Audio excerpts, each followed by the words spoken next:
o estudo do Apocalipse ele tem diversas vertentes. Na verdade, a teologia ela tem diversas interpretações. Felizmente, ou felizmente, é assim. Não existe uma razão absoluta.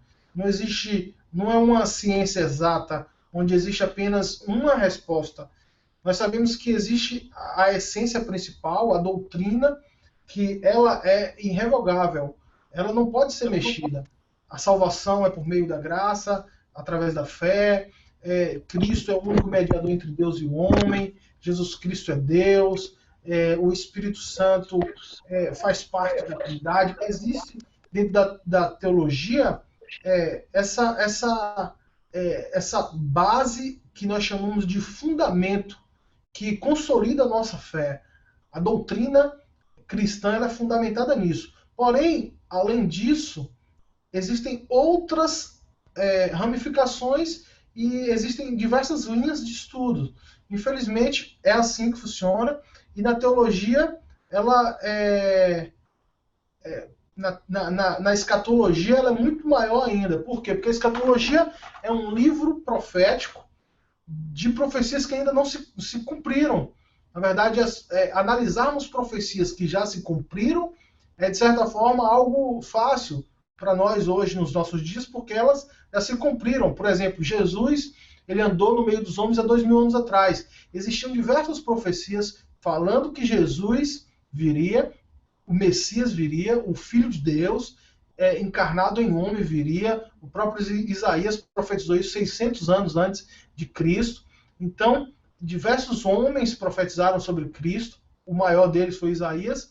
Porém, os homens que estavam naquele dia, eles não conseguiam interpretar a profecia a respeito de Cristo e linkar a mesma profecia de Isaías com o mesmo homem, o Messias. Então, isso foi um problema. Porém, depois que a profecia já se cumpriu, para nós isso é fácil hoje, porque nós vimos o que o Isaías profetizou, vimos realmente na história que se cumpriu em Jesus. Então, quando a profecia ela já acontece, isso é mais fácil. Por isso que o livro de Apocalipse é um livro mais complexo de se entender. A principal mensagem do livro de Apocalipse, ou da mensagem escatológica, é estar preparado. Então, estudando esse livro de Apocalipse, a gente estudando esse livro, o que é que vai acontecer? Você vai estar vigilante. Eu acredito nisso. Na verdade, um dos grandes temas que me faz estar vigilante é isso, é saber que a qualquer momento, a qualquer hora, Cristo ele vai arrebatar a sua igreja. A qualquer momento, a qualquer hora, o fim do tempo literalmente vai acontecer. Então essa é a mensagem principal. Jesus falou muito sobre isso. Mateus 25 é a parábola das 10 virgens. Ele fala sobre isso, diversas passagens. Então, basicamente esse é o objetivo. Eu queria iniciar lendo um texto de Daniel, Daniel capítulo 12, verso 4, que diz assim: E tu, Daniel, encerra estas palavras e sela este livro até o fim do tempo. Bem interessante esse texto, porque Daniel ele teve algumas visões, algumas revelações acerca do fim dos tempos. Na verdade, ele não sabia que era do fim dos tempos. Ele teve diversas visões proféticas e ele entrou em um jejum e ele começou a buscar de Deus uma direção para entender o que é que significava isso. E a palavra de Deus para ele foi: fecha este livro até o fim do tempo. Porque ainda não era a hora, não era o momento para se tocar nesse assunto, para se falar sobre isso. Era algo que ainda viria a acontecer. Então a ordem de Deus foi: fecha esse livro. Porém, em Apocalipse capítulo 22, verso 10, se você tiver com a sua Bíblia online aí disponível, você pode estar acompanhando comigo. No Apocalipse 22, verso 10, diz assim: E disse-me, aqui Jesus falando para João, o apóstolo que escreveu o livro de Apocalipse, está escrito assim no verso 10, e disse-me: não cele as palavras da profecia deste livro, porque próximo está o tempo. Então nós temos em Daniel, Deus dando uma ordem: fecha, porque ainda não é o tempo. E no livro de Apocalipse, Deus dando uma ordem: não fecha, porque é chegada a hora. Então, hoje nós vivemos no fim dos tempos. nós somos a geração que vai ver tudo isso acontecer, as profecias já estão acontecendo, nós somos a geração que receberemos o Cristo, eu acredito nisso, eu acredito que nós somos a geração que será arrebatada, eu acredito nisso. Não é uma... Eu não estou marcando data, eu não estou declarando um tempo, eu não posso falar isso, não posso dizer isso, mas eu acredito no meu coração, e de acordo com aquilo que eu estudo, que nós somos essa geração do fim dos tempos. E a gente vai falar um pouquinho mais sobre isso durante esse tempo de estudo, começando por hoje e seguindo nas próximas classes. Então, eu acredito que nós somos essa última geração e que nós temos esse livro aberto e que nós podemos receber essa revelação. Amém? Então, para começar, eu queria estudar hoje o capítulo 24 de Mateus. Eu queria dar um tempo aí para você pegar a sua Bíblia, porque o livro, esse capítulo é um capítulo longo, eles são 51 versículos, então eu queria ler todo esse capítulo 24, que fala Jesus falando sobre o fim dos tempos. Vamos começar aqui pelo verso 1. Eu separei esse capítulo 24 em 4 partes. Não é uma divisão teológica, na verdade é uma divisão pessoal minha. Eu acredito que esse capítulo completo, ele é uma grande profecia. Jesus ele fala desde o início até a sua segunda vinda. Ele fala desde os princípios das dores até o final da grande tribulação. Então, eu separei em 4 partes. A primeira parte é do verso 1 ao 14, que eu vou ler agora. Eu acredito que eu posso colocar aqui para vocês acompanharem. Aqui, ok. Que bênção. Tecnologia maravilhosa, irmãos. Olha que coisa linda. Vou mostrar para todos. Mateus 24. Eu vou começar a ler do 1 ao 14. Diz assim: na verdade, vocês estão vendo aí, tem 2 versões, uma do lado da outra. Aqui eu tenho uma versão, do lado esquerdo eu tenho uma versão Almeida, revisada. Você pode ver aqui Bíblias, embaixo de Bíblias tem Almeida revisada e do lado tem a nova versão internacional. É uma versão mais fácil e a outra mais complexa. Mas eu vou estar lendo aqui da esquerda, qualquer coisa a gente vai para da direita se a gente tiver alguma dúvida. Começando, diz assim: E quando Jesus ia saindo do templo, aproximaram-se dele os seus discípulos para lhe mostrarem a estrutura do templo. Jesus, porém, lhe disse: Não vedes tudo isso? Em verdade vos digo que não ficará aqui pedra sobre pedra que não seja derrubada. Ponto. É interessante, eu vou dar uma pausa aqui. A gente vai seguir. É interessante você ver que aqui no verso 1 e 2 acontece, Jesus está saindo, os discípulos mostram o templo, e logo em seguida no verso 3, se nós lermos rapidamente, a gente vai entender que é uma coisa só. Mas no verso 3 você pode ver que já começa de um outro local. E estando assentado no Monte das Oliveiras, quem estava sentado? Jesus. Jesus estava sentado no Monte das Oliveiras. Era próximo, mas existe um espaço de tempo. Então Jesus saiu do templo, ele avistou, aconteceu essa conversa no verso 1 e 2, depois que Jesus estava sozinho no Monte das Oliveiras, sentado, continua o verso 3. Chegaram-se a ele os seus discípulos em particular, dizendo: Diz-nos, quando serão estas coisas e que sinal haverá da tua vinda e do fim do mundo? E Jesus respondeu, disse-lhes: Acautelai-vos que ninguém vos engane, porque muitos virão em meu nome, dizendo: Eu sou o Cristo, e enganarão a muitos. E ouvireis de guerra e de rumores de guerra. Olhai, não vos assusteis. Porque, mister, aí na outra tradução, a gente pode entender o que é esse mister.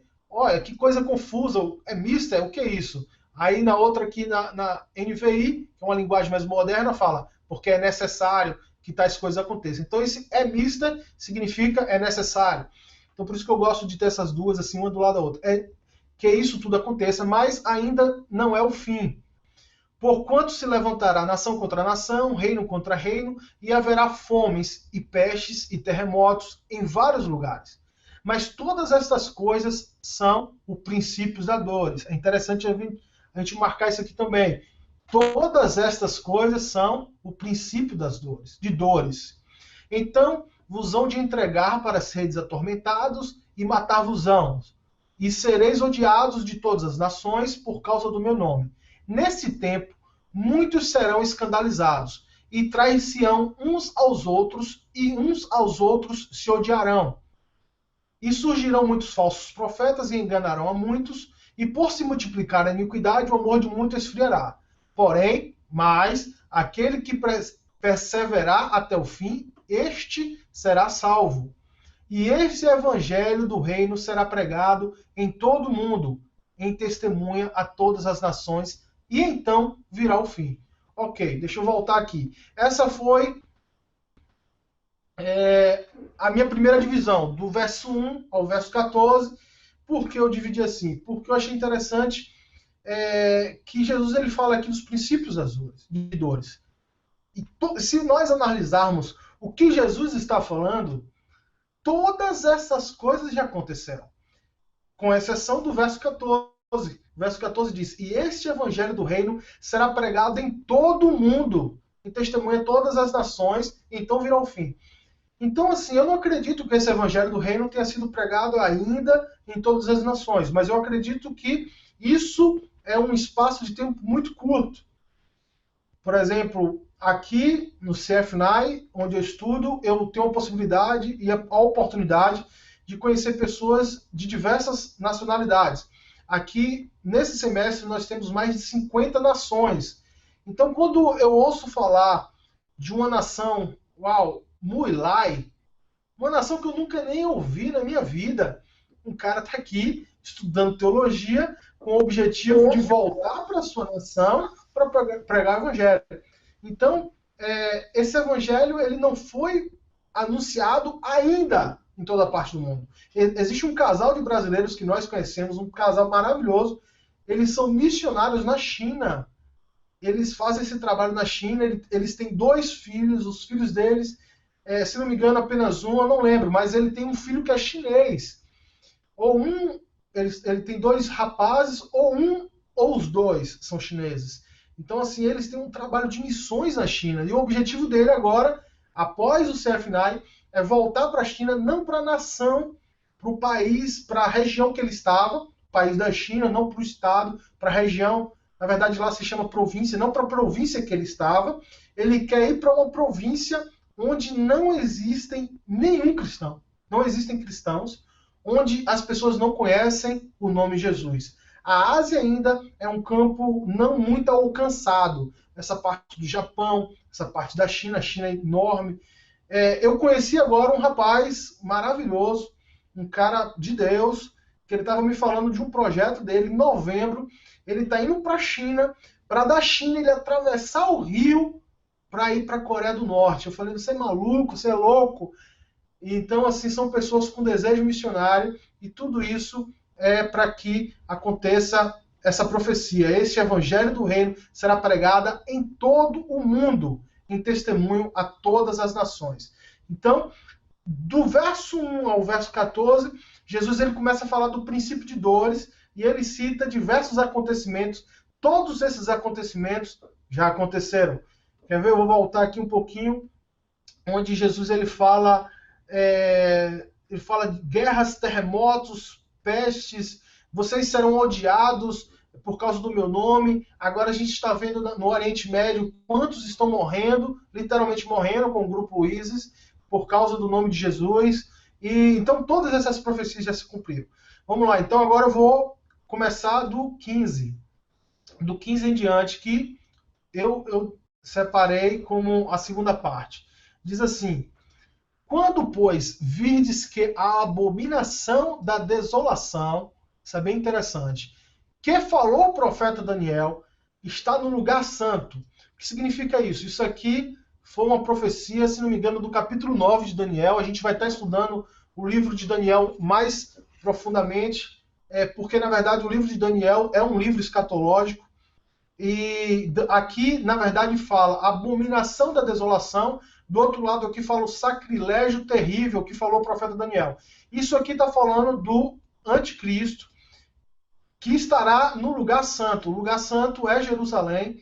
Então, aqui ele está falando do anticristo que estará em Jerusalém. Então, quando vides que a abominação da desolação, o anticristo, que falou o profeta Daniel, está no lugar santo, quem lê entenda, Jesus falou. Então, os que estiverem na Judéia, fujam para os montes, e quem estiver sobre o telhado, não desça e atirar alguma coisa da sua casa, e quem estiver no campo, não volte atrás a buscar as suas vestes. Mas ai das grávidas e das que amamentam naqueles dias, e orai para que a vossa fuga não aconteça no inverno nem no sábado, porque haverá, eu vou ler até o 30, porque haverá grande aflição como nunca houve desde o princípio do mundo até agora, nem tampouco há de haver. E se aqueles dias não fossem abreviados, nenhuma carne se salvaria, mas por causa dos escolhidos serão abreviados aqueles dias. Então, se alguém vos disser, eis o Cristo, está aqui, ou está ali, não dê crédito, porque surgirão falsos cristos e falsos profetas, e farão tão grandes sinais e prodígios, que se possível fosse, enganaria até os escolhidos. Eu gosto muito dessa palavra, eleitos. Escolhidos, aqui, Almeida revisada, e eleitos. Na verdade, a Bíblia fala dos eleitos de Deus. E a Bíblia também fala dos escolhidos. A Bíblia fala que muitos são os chamados, poucos são os escolhidos. Verso 25, eis que eu vos tenho predito. Jesus ele falou isso antes que aconteça. Interessante, essa profecia não aconteceu ainda, mas ele já avisou antecipadamente. Portanto, se vos disserem, eis que ele está no deserto, não saia.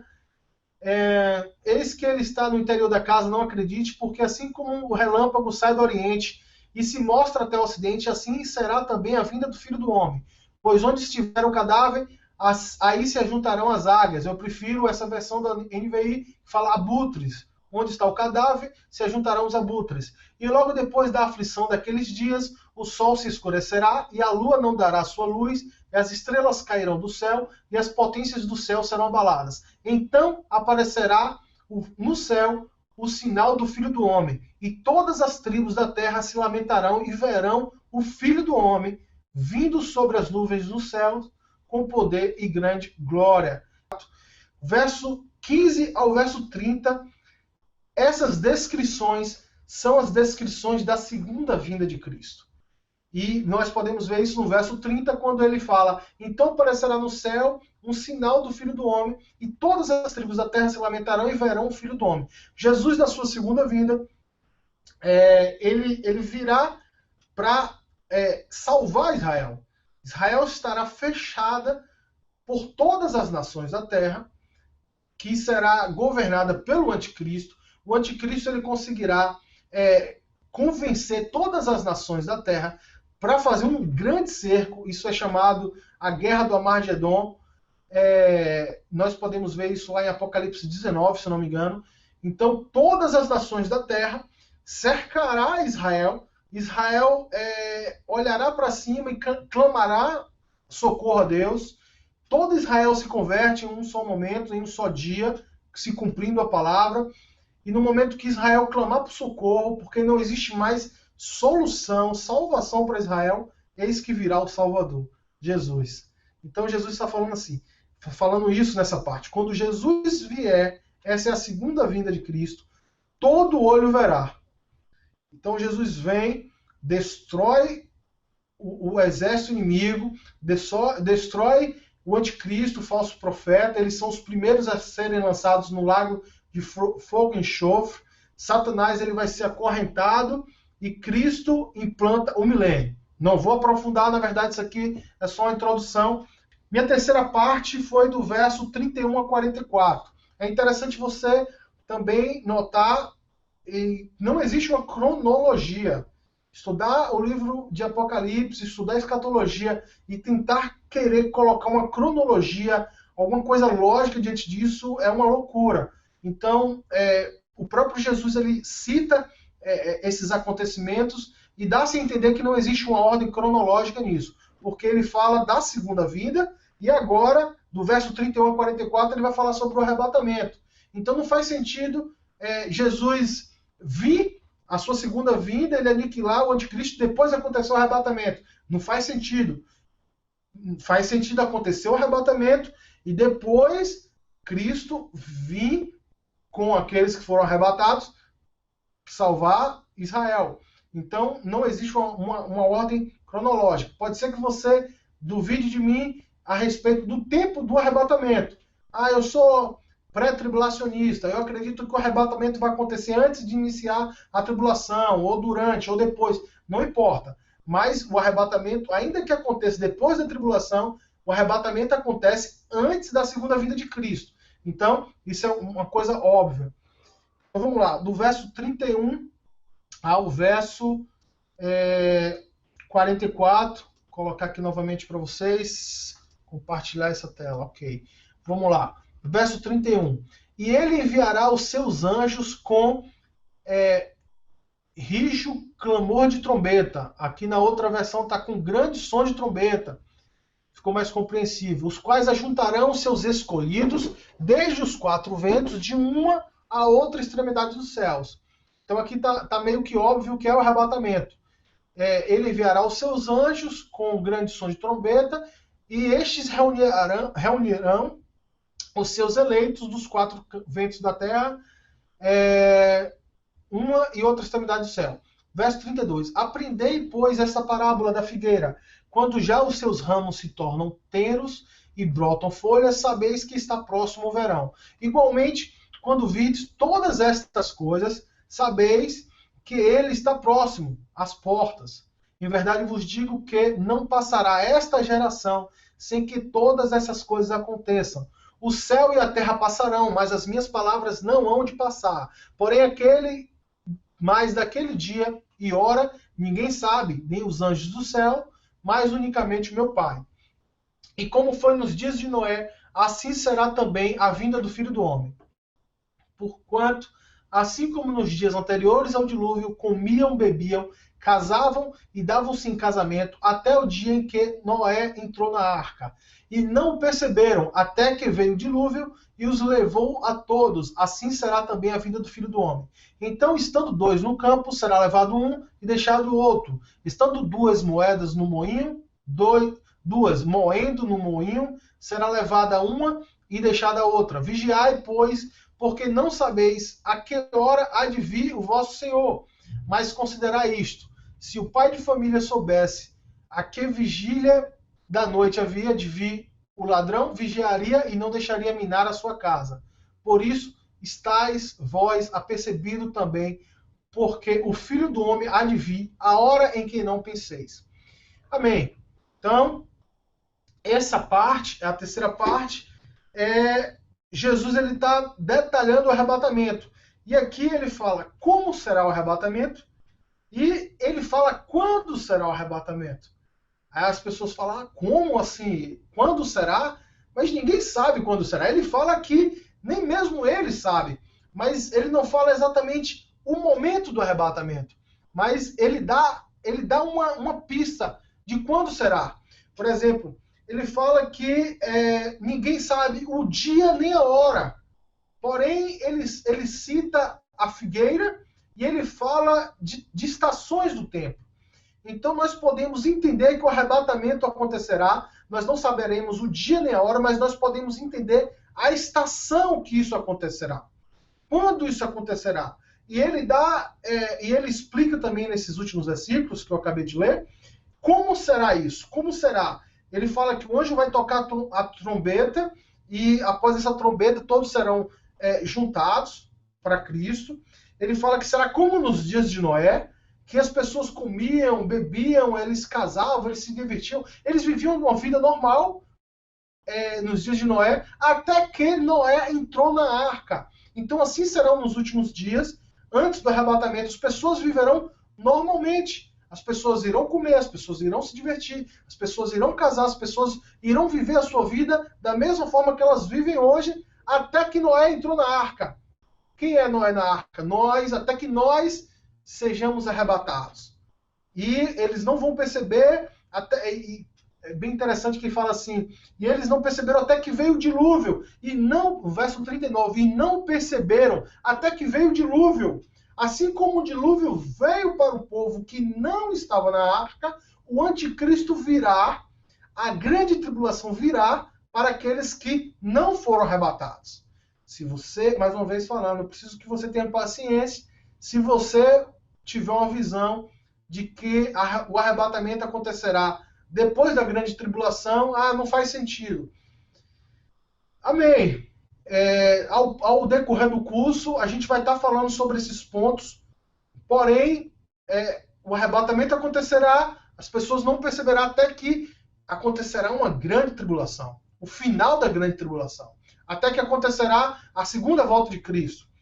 E um outro ponto bem interessante é da forma que será. Um vai estar moendo no trigo e a pessoa vai sumir, a outra vai ficar. Então a pessoa estará dormindo, uma some e a outra permanece. Então acontecerá. Nós temos uma rápida sensação e intenção e ideia de como será esse arrebatamento através desses pontos. Como eu já estou estourando o tempo, não vou ler do 45 ao 51. Eu acredito que você pode ler depois. Essa quarta parte é apenas mais uma ênfase sobre estar preparado. Ele fala um pouquinho da recompensa. Eu vou ler o verso 47, só para a gente não passar em branco, que diz assim: em verdade vos digo que o porá sobre todos os seus bens. Jesus está falando que se o Senhor ele te delega algo e você é diligente com esse algo que ele te delegou, você será honrado por isso. Então, essa última parte, essa quarta parte do capítulo 24 diz que aqueles que são fiéis serão recompensados por isso. Então, é um grande prazer você ouvir isso do próprio Cristo. Nós precisamos estar preparados. A grande tribulação, ao meu ver, são os finais, os dias finais do anticristo na Terra. Para mim, essa é a grande tribulação. Existe a tribulação, existe o princípio de dores, que Jesus falou, existe a tribulação e existe a grande tribulação. Na próxima oportunidade, eu acredito que eu vou trazer um quadro, que eu posso fazer alguns desenhos aqui, pode facilitar. Então, eu acredito que existe o princípio de dores, dentro do princípio de dores, inicia a tribulação. E quando inicia a tribulação, essa tribulação ela é dividida em 2 períodos de 3 anos e meio. A Bíblia fala sobre isso. 7 anos dividido em 2 períodos de 3 anos e meio. Esses 3 primeiros anos, os 3,5 primeiros anos, é chamado de tribulação. Os outros últimos, o segundo 3 anos e meio, é chamado de grande tribulação. Cristo ele virá no final dos 7 anos.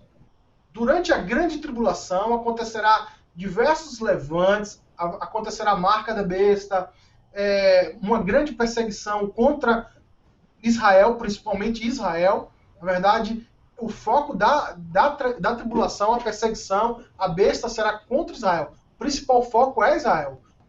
Satanás ele quer destruir Israel. Então, a grande tribulação acontece contra Israel e quando o cerco fechar totalmente, Cristo ele volta para salvar Israel no final da grande tribulação, no final dos 7 anos. Essa é a minha visão rapidamente. Algumas linhas de raciocínio: o pré-tribulacionista, o mesotribulacionista e o pós-tribulacionistas. Essas 3 diferentes, eles só mudam com relação ao arrebatamento. Pré-tribulacionista acredita que o arrebatamento acontecerá antes da tribulação. O mesotribulacionista, ele acredita que o arrebatamento acontecerá no meio da tribulação. E o pós acredita que acontecerá no final da tribulação. Então, mas a gente vai estar aprofundando, não importa no tempo que você acredita que o arrebatamento vai acontecer. É importante que você acredite que o arrebatamento vai acontecer e que você esteja preparado. Eu tenho essa visão. Para mim, pouco importa se você acredita se vai ser antes, durante, depois. Importante que você esteja preparado para quando acontecer. Amém? Fala em Apocalipse. Ao que vencer, eu não lembro exatamente qual igreja.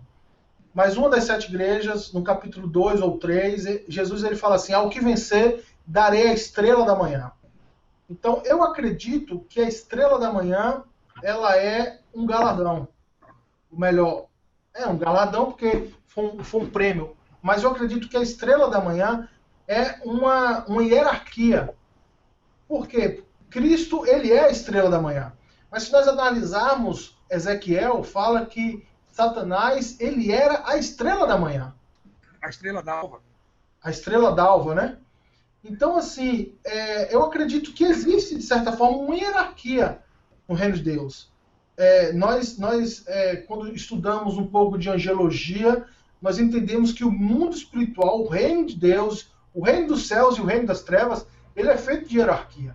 Satanás, ele caiu e ele arrasta um terço dos anjos com ele. Então, por que Satanás ele é o líder desse um terço? Porque existe uma hierarquia. A Bíblia fala sobre principados e potestades. Então, existem hierarquias no mundo espiritual. Então, eu acredito que não será diferente conosco. Entendeu? Alguns brincam dizendo que é a nossa casa no céu será uma casa mais bonita do que a outra. Algum tipo de diferenciação de honras vai existir. Entendeu? Isso é óbvio. Agora, eu acredito também que não será uma hierarquia na qual eu tenho uma patente maior do que a sua e você será um submisso ao meu comando. Eu acredito que não será assim. Todos nós que somos filhos de Deus, somos criados pelas suas próprias mãos à imagem e semelhança de Deus, nós estaremos sujeitos apenas a Cristo. Nós não podemos estar sujeitos um ao outro. Eu não acredito dessa forma. Porém, eu acredito que existe um nível de hierarquia, de autoridade. Não sei para quem nós iremos exercer isso. Entendeu? Às vezes eu tenho umas ideias loucas e se eu compartilhar assim, público na internet, é bem complicado, mas depois a gente pode bater um papo sobre isso off. É bem legal também. Eu quero finalizar somente falando sobre, voltando essa parte das gerações. Em verdade vos digo que não passará esta geração sem que todas essas coisas aconteçam. Alguns teólogos, eles associam essa palavra de Jesus a esse versículo anterior aqui, o versículo 32, que diz assim: aprendei, pois, esta parábola da figueira. Quando já os seus ramos se tornam tenros, e na outra passagem aqui está falando que quando seus ramos se renovam e as suas folhas começam a brotar, vocês sabem que o verão está próximo. Então, alguns dizem que Jesus falou da figueira com relação a Israel. Alguns defendem isso. E quando Jesus falou dessa figueira, aprendei por a parábola da figueira, olhai para a figueira. Jesus está falando, olhai para Israel. Nós sabemos que Israel ele é o relógio do mundo, ele é o centro, literalmente o centro do mundo, e Israel é a nação escolhida por Deus. Nós sabemos disso. Então Jesus, alguns acreditam e defendem isso. Olhai para Israel. Quando já os seus ramos se forem renovados, tenros, os seus ramos estiverem ternos e brotarem folhas, saber que está próximo. Alguns dizem que essa profecia se cumpriu em 1948, quando Israel ele volta, o povo de Israel, o judeu, volta para Israel, Israel se torna uma nação, ela começa a produzir folhas. Então eles dizem que Jesus estava falando sobre isso. Então, a minha professora de fim dos tempos, ela fala sobre isso, ela defende isso. Eu não acredito 100%, porque eu não consigo acreditar 100% e defender uma coisa 100%, porque existem diversas linhas, e são linhas convincentes, mas eu achei bem interessante. E ela fala que não passará essa geração. Que geração é essa? A Bíblia fala de 3 tipos de gerações. Uma geração de 40 anos. Quando Israel se tornou nação, foi em 48. Ela me fala que em 88 existia uma grande expectativa para a volta de Cristo. Ela é uma senhora bem velha, ela tem 80 e poucos anos, e ela conta isso, é bem emocionante e interessante ouvir isso. Mas ela fala que foi a primeira experiência dela, tipo, Jesus está voltando e é agora, foi em 1988. E quando isso não aconteceu, houve uma frustração, porém, esses teólogos que defendem essa interpretação falam que pode ser a segunda geração que a Bíblia retrata, uma geração de 70 anos. Se nós contarmos de 48 mais 70 anos significa 2018. Ou seja, nos próximos 2 anos, nós poderemos ver se essa profecia é verdade. Se isso realmente, Jesus arrebatar a sua igreja nos próximos 2 anos, ou melhor, em 2018, forma uma geração de 70 anos. Se não acontecer, resta a última geração, a geração de 100 anos. A Bíblia fala sobre a geração de 100 anos. Isso será em 2048, correto? 1948, 2048. Aí ela brinca na sala, ela falando assim, eu não poderei saber se isso aconteceu, se cumpriu. Ela tem 88 anos, ela tem uma média de 78 ou 88 anos. Então ela fala que ela não vai poder esperar esse tempo todo. Então, é isso. Alguns também dizem que essa geração pode ser a geração que vai experimentar todos esses acontecimentos. A geração que estiver vivendo todos esses acontecimentos, as guerras, os grandes terremotos em todos os lugares do mundo, o evangelho pregado em todas as nações, essa geração que vivenciar isso verá o arrebatamento. Então, eu acredito mais nessa linha. Eu acredito que nós somos essa geração. Jesus ele falou de guerras, de rumores de guerras, de peste, de fome, de terremotos. Eu acredito que nesse século XX, nós estamos no século XXI, nunca se houve tantos acontecimentos catastróficos a respeito do fim do mundo como essa geração. Então eu acredito que nós somos essa geração. Não passará essa geração. Amém? Nós experimentamos, nós vivemos, de certa forma, a Primeira Guerra, a Segunda Guerra, a Guerra do Golfo, a Guerra do Vietnã, agora a Guerra do Iraque. Eu achei bem interessante isso. Nós somos de um país que não tem experiência de guerra.